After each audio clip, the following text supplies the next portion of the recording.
Thanks, Kieran. A federal judge handed down a ruling in the NFL lockout saga today. We'll tell you what the decision means for the future of football. The SC men's volleyball team keeps on rolling in the MPSF tournament. ATVN's Kristen Lazarchuk takes us inside the Trojans' domination. And liar, liar, pants on fire. The NCAA says Jim Tressel did not tell them the truth. We've got more on what the Ohio State coach did that has the association so upset. Don't go anywhere. Sports is next. Thanks, Lexi. That's right. Once again, we have a new development in the negotiations between the NFL and the Players Union. Hear what a judge ordered the two parties do now. And today was the WNBA draft. See where superstar Maya Moore ended up. Also, Jose Canseco just can't seem to keep his name out of the news. Find out the details of the latest Canseco headline. Don't go anywhere. Sports is next. Thanks, Lexi. After weeks of upsets and heartstoppers, it all comes down to this. We'll preview tonight's NCAA tournament final. The SC men's volleyball team is making quick work of opponents this season. Hear what very impressive feat they reached this past weekend. And the Basketball Hall of Fame announced its 2011 class today. See who made the list. Don't go anywhere. Sports is next. This is the final week of the regular season for the Trojans. That means the final home game for a number of seniors on the squad, including sixth-year seniors Jeff Byers and Josh Pinkard. Out on Howard Jones Field, Byers is moving over to left guard this week to accommodate junior Christopher O'Dowd. O'Dowd had taken himself out of the lineup earlier this year, but he's moving back in. A new week means a new game for the Trojans and a chance to leave the loss to Oregon behind. ATVN's Marissa Wurms spoke with Coach Kiffin about the electric Coliseum crowd and the new athletic center. Coach, the Trojans were hanging in pretty good with Oregon for a lot of the game last week. Why weren't you guys able to capitalize on the 2 touchdowns early in the second half? Yeah, it was an exciting night, and our crowd was great, and the place was electric, and we took that lead 31-28, and it was just apparent we just ran out of gas. USC baseball is getting set to face the 20-14 Lions of LMU. SC will travel west for an afternoon matchup tomorrow. After a rough start, the team has won 2 straight series and 5 of 7 games overall. Late April, early May is really the ideal time to peak because you're right in the heat of Pac-10 competition, and really that's when it counts and what everything comes down to. So, yeah, the last 2 weekends have definitely, gone well. It's nice to have things turn around and, carry that momentum going forward.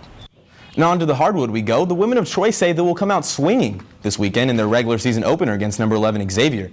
With former NBA Defensive Player of the Year Michael Cooper as their new head coach, USC's looking to be a pest with constant defensive intensity. Remember VCU, that team from Virginia that knocked off USC in the first round of March Madness? Well, they're still in it, and they're headed to the Final Four. Virginia Commonwealth Rams returned home to Richmond earlier today after knocking off the Kansas Jayhawks in the Elite Eight.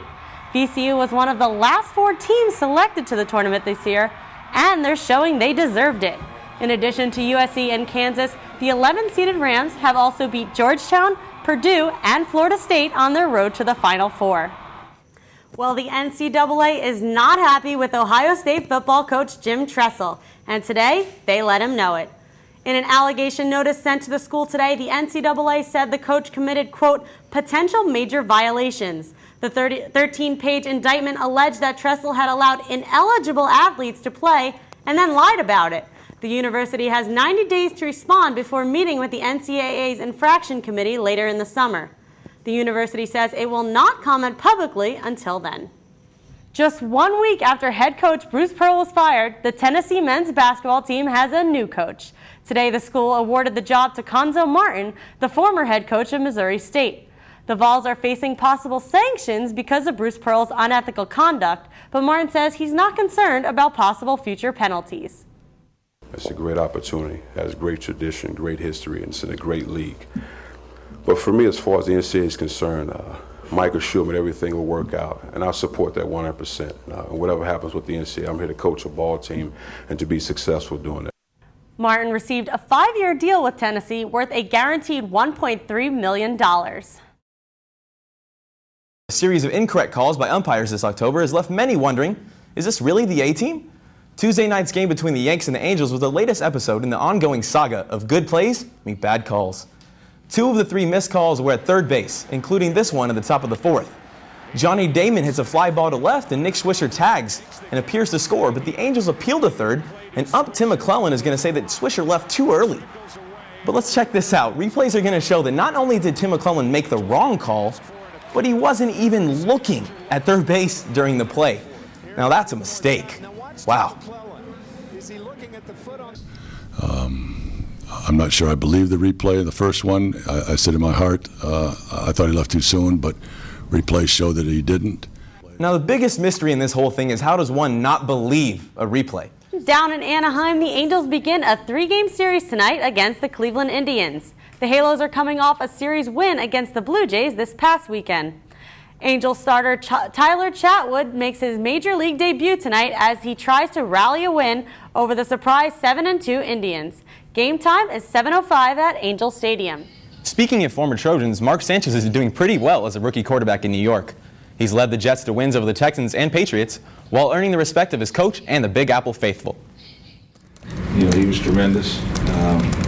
He's doing a good job for us. He's just playing the position, just having fun playing the position. I'm just, working on that steady climb. I'm trying not to peak or anything too early. I'm trying to improve every week, and each week I feel more and more comfortable with the offense, with the game plan. ATVN's Marissa Wurms talked to men's water polo goalie Joel Dennerly. He's a junior from Australia who is number 9 for career saves at USC. What's the hardest part about being a goalie? I think it's, the change of dynamic of different teams. They run different plays and you sort of have to be ready for any situation. So, always covering up sort of any defensive mistakes, and, at the end of the day, it's always my fault if a goal goes in. So. ATVN's Marissa Wurms talked to Gilbert about her goals for the season and her road to USC. And was it a done deal that you were going to go wherever your sister went? All of our lives we've talked about going to school at the same place, no matter where it was. And once she signed with SC, I was like, okay, I'm going to check out some other schools, but I think I'm leaning towards SC. And then eventually I just gave my verbal and that was it. ATVN's Marissa Wurms spoke with Walker on how she pumps up the crowd. How did you become a spirit leader? I did cheerleading in high school and wanted to continue to do something cheer related and get involved. Schieffer is a native of Fort Worth, Texas, and is the younger brother of Face the Nation's Bob Schieffer. Our sports anchor Marissa Wurms is here with more on the new hire. Thanks, Karen. Schieffer's appointment comes less than 1 week after Seelig announced the MLB would take control of the team's operations. Schieffer is no stranger to baseball or leadership. He was an investor in the ownership group headed by George W. Bush that purchased the Texas Rangers back in 1989. He then served as the Rangers president from 1991 through 1999 and was the Rangers general partner for nearly 4 years during that period. In addition to his work in baseball, Schieffer served 3 terms in the Texas House of Representatives and is the former ambassador to both Australia and Japan. Commissioner Seelig released a statement about Schieffer's appointment, saying, quote, "The many years that he spent managing the operations of a successful franchise will benefit the Dodgers and Major League Baseball as a whole." Dodger manager Don Mattingly also released a statement saying, "It has nothing to do with us. It doesn't change anything about what we do or how we get ready. I don't know if it will have any effect on moves we're able to make or not able to make." The Dodgers owner Frank McCourt has not commented about the new hire. ATVN spoke to sports business expert Jeff Fellenzer, who says Schieffer's selection is a bit surprising. We assume that it would be somebody with Dodger ties, Joe Torre, Kim Ng, who's both now in baseball's front office. Tommy Lasorda's name was mentioned. Fred Clare, my old teaching partner here at USC, was mentioned. I think in baseball's minds, we're going to bring in somebody that has no ties and that can look at it very objectively and maybe not emotionally. Today, baseball fans reacted to the Dodgers' new leadership.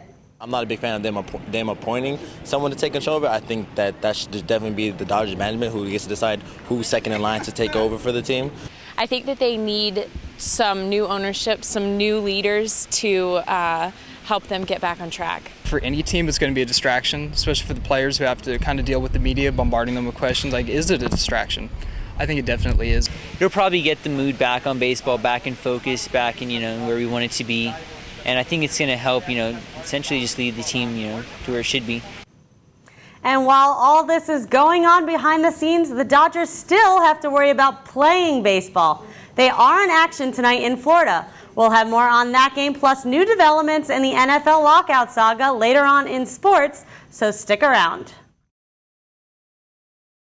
And today, the Boston Marathon was certainly one to remember.